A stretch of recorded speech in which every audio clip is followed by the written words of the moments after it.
मतगणना परिणाम के बाद में छिंदवाड़ा की 7 के 7 विधानसभा सीटें कांग्रेस ने जीती है और मध्य प्रदेश में भाजपा सरकार बना रही है। इस परिप्रेक्ष्य में क्या कहना चाहेंगे आप? देखिए, आज मध्य प्रदेश विधानसभा के चुनाव हुए और 5वीं बार भारतीय जनता पार्टी ने 2/3 बहुमत से सरकार बनाई। ये अपने आप में एक बहुत बड़ी उपलब्धि है, जो माननीय प्रधानमंत्री जी का जो बेजिक है और हमारे जो गृह मंत्री जी है आदरणीय अमित शाह जी, उनकी रणनीति और भाजपा कार्यकर्ताओं की मेहनत और संगठन के कारण आज मध्य प्रदेश में ऐतिहासिक सफलता हमको मिली है। ये जरूर छिंदवाड़ा में जो परिणाम आए हैं वो पार्टी की अपेक्षा के अनुकूल नहीं आए। हमें उम्मीद नहीं थी कि ये स्थिति छिंदवाड़ा के अंदर बनेगी।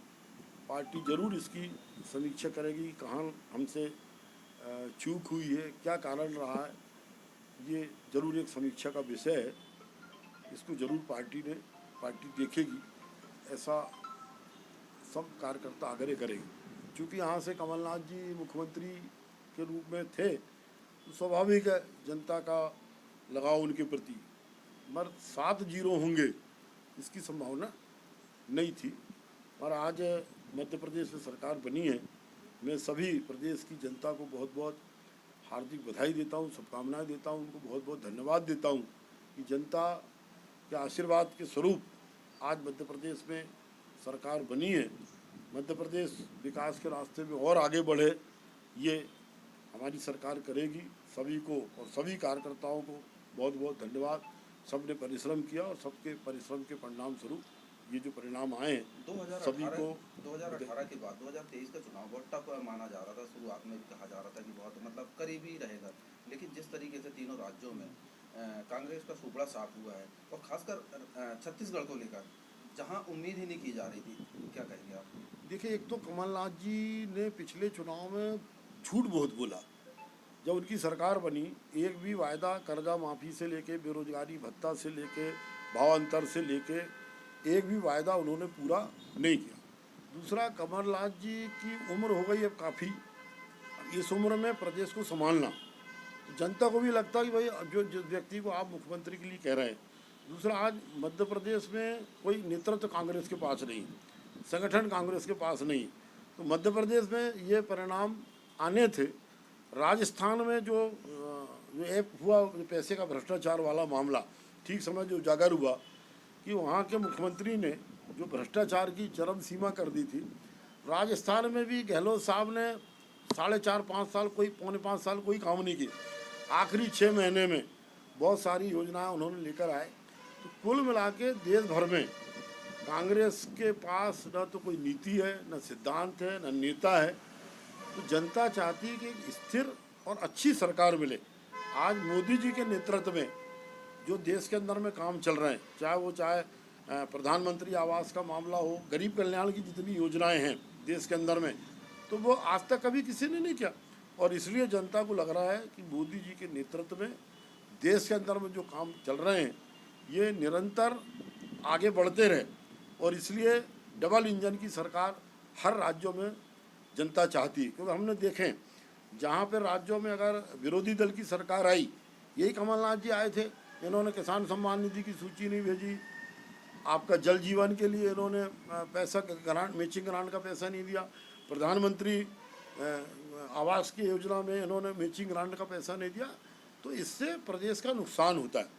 जब एक सरकार रहती है राज्य और केंद्र के अंदर में, 2024 में हमें स्पष्ट नज़र आ रहा है कि मोदी जी के नेतृत्व में तीसरी बार और ज़्यादा बहुमत से भाजपा की सरकार बनेगी। और जो मोदी जी ने कहा कि हमने 9वीं अर्थव्यवस्था से 5वीं लाया और इसको अब तीसरी स्थिति में लाएंगे, उस सपने को हमको सबको मिलकर साकार करना है।